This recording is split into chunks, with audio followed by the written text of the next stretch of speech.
आमची बोट बुडता बुडता वाचली. ए थांब, असं नाही, सुरुवातीपासून बघ. आमचा बाब्यानं आम्ही आज घालत होतो धिंगाणा. त्याला म्हटलं चाल तुला पुढे बसून फिरवून आणतो. त्यानंतर आम्हाला रस्त्यात भेटली एक दिंडी.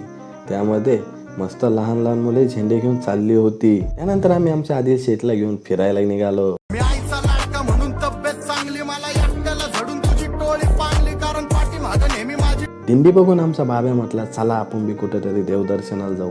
त्यानंतर आम्ही ठरवलं चला आपलं श्रीरामपूर आणि नगर आहेच मंदिराचं जिल्हा आणि तालुका. रस्त्यात जाता जाता मस्त हिरवीगार शेती होती. शेती बघून वाटलं घेऊन टाकावं.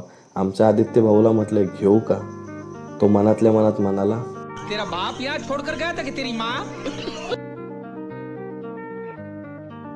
त्यानंतर आम्ही पोहोचलो श्री दत्तांच्या देवगडमध्ये. देवगडचं मंदिर हे एकदम सुंदर आहे आणि याचा प्रवेशद्वार तो खूपच सुंदर बनवलेला आहे. या ठिकाणी खूप गाड्या उभ्या होत्या, तर आपल्या राहण्यासाठी एक चांगली जागा बघितली पार्किंग करण्यासाठी. देवदर्शन घेऊन आम्ही आता आलो टायटॅनिक मध्ये बसायला. बाब्यानं आदिलने ठरवले टायटॅनिकची एक पोज द्यायचीच. आदिल शेठने माझ्या शेजारी बसून बोट को झुका डाला.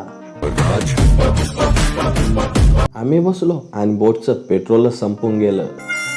बोटमध्ये बसून मला वाटलं आता मी श्रीरामपूरचा ऋतिक रोशनच झालोय.